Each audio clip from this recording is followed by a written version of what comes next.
Hello Barda fans! Miss Barbie Forteza special mention ni Mr. David Licauco sa event na ito. But before that, if you haven't subscribed yet to my YouTube channel, please don't forget to like, share, and subscribe at i-hit mo na rin ang notification bell for more showbiz updates. Bago tayo of course magpatuloy sa ating updates for today's video, nais ko po munang pasalamatan kayo for always watching and trusting this channel. Maraming salamat po sa palagian ninyong panonood at palagian ninyong pagsubaybay sa mga updates po natin. Maraming salamat po. At ngayon panoorin natin ang video update na ito. Now I'm here as the best primetime drama series after WOW.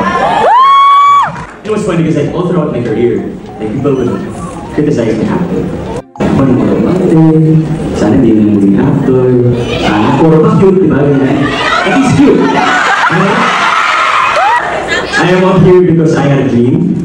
And I didn't let anything or anyone stop me from chasing my dreams.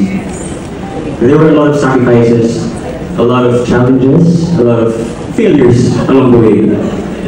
Pero, nandito tayo ngayon. So, yun lang, it's time to keep on going, keep on working hard. And sa lahat ng mga nandito, if you have a dream, please sacrifice for it. Please, favor lang. And don't let anything or anyone stop you from chasing your dreams. And learn every day and stay consistent. It won't be easy at the start, but if you keep on working hard and keep on studying, stay consistent, and try to learn every day, 1% every day lang, pwede na. You'll get it.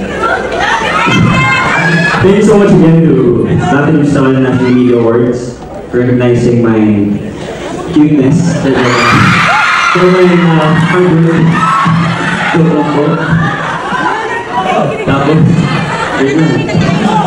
Also thank you to GMA7 for believing in me, to my Spartan family. Miss Annette, Miss Joy Marcelo, Miss John Navarro, to my handlers up. Thank you so much. And to my co-manager Arnold de Garcia. Well, of course, the whole production team po ng araw, kila Miss Edwin, kila Miss Shireen, salamat sa pag-antay sa akin kapag ako late. Sorry, pero ngayon mo naman nakita ko, di ba? So, yun, and of course, my director, Dominic Zapata, I super appreciate you. You know, for me, I think he is the epitome of a good leader. You know why? Because I feel like he leads everybody in a different way. The way I need it, probably the way Alan needs it. So super appreciate you guys. Kasi ako mga type na I need validation if I'm good.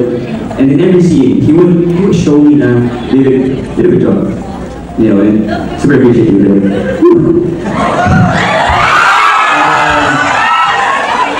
To Mrs. Suzette Cotolero, wow, thank you so much. So ito lang, tinitest si Mrs. Suzette, sinasabi ko sa kanya na Mrs. Suzette, sure ka ba sa role ko? Kasi nakakahirap eh.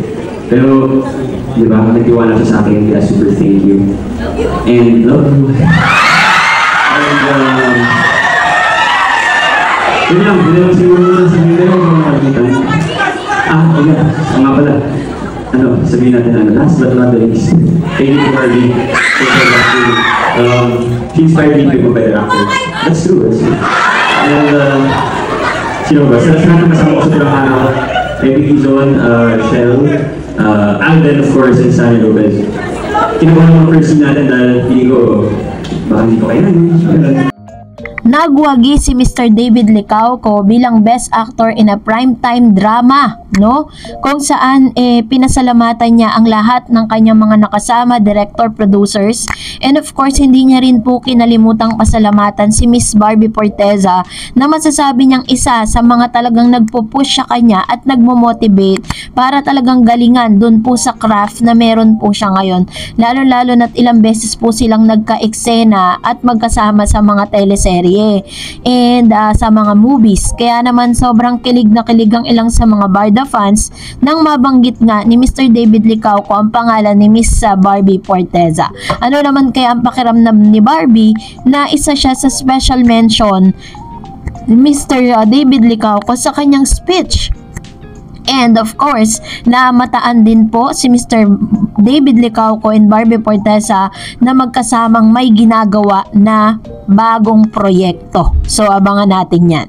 And dahil dyan, narito naman ang ilan sa mga komento at reaction po ninyo patungkol sa ating updates. Unahin natin si Miss Petronilla Salvador. Sabi niya, hindi totoo yan, kaya hindi sinundo ni David si Barbie dahil nag-Valentine si David at Kisen. Sino si Kisen? Sa isang bar at lasing na lasing silang dalawa. Wala po si David sa family niya. Nasa bar kasama si Kisen.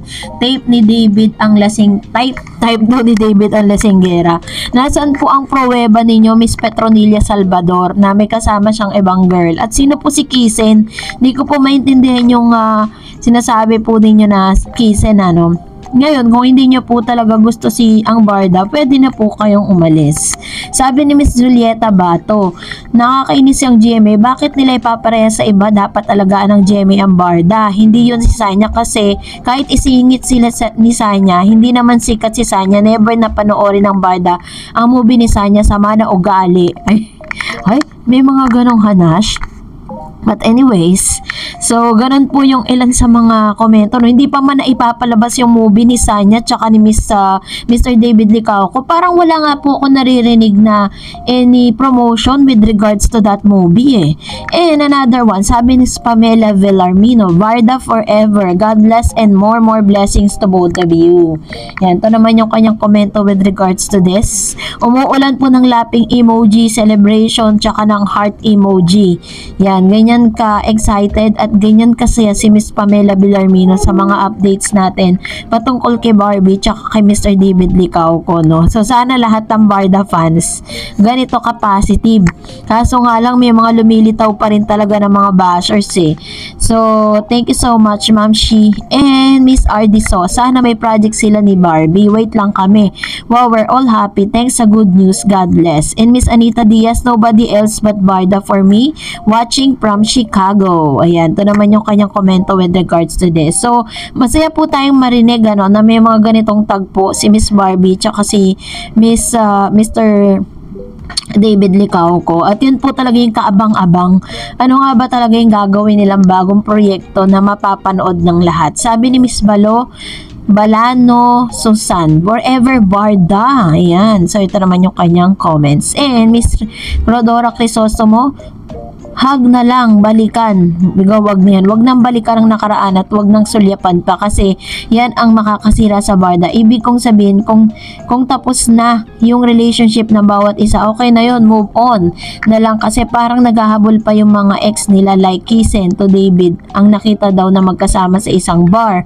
Dapat maging totoo na lang talaga sila. Kung friend lang sila, maybe okay lang, pero sana I wish na sila magkatuluyan sa endgame kasi love na love namin sang Barda, kaya sana tigilan na nila kakabasya Barda. Sa bagay kasi sikat sila kaya sila ginagawa ng issue. So support lang tayo mga ka-Barda Nation. Still love you forever pa din Barda. Actually po, ang katotohanan niyan is talagang malalim na po ang pagkakaibigan ni Barbie Fortesa at ni Mr. David Licauco. At meron nga po tayong kasabihan, diba, that friendship is the best foundation of any relationship, lalo na parehas po nilang diniklara sa publiko that they are single, that they are both single, diba? Yun po yun. And sabi ni Miss Pamela Villarmino, sabi niya, hindi po totoo yan. Meron pong basher na ginawa ng issue si David. Chill lang po tayo at magsasalita rin ng Barda. Hayaan natin yung mga inggit sa Barda. Lalo na ngayon, bash sila ng bash kay Barbie. Pero ang daming blessing na natatanggap. O, diba? Sabi naman po ni Miss Religious Potot, sabi niya, daming ang blessing na natatanggap Barbie kahit anong paninira nila kay Barbie. Yan. So, ganun po talaga. Hindi maiiwasan yun. So, that's it for today. For more videos and updates, please don't forget to like and subscribe. And please don't forget to follow my Facebook page, Dar Eds TV. God bless everyone!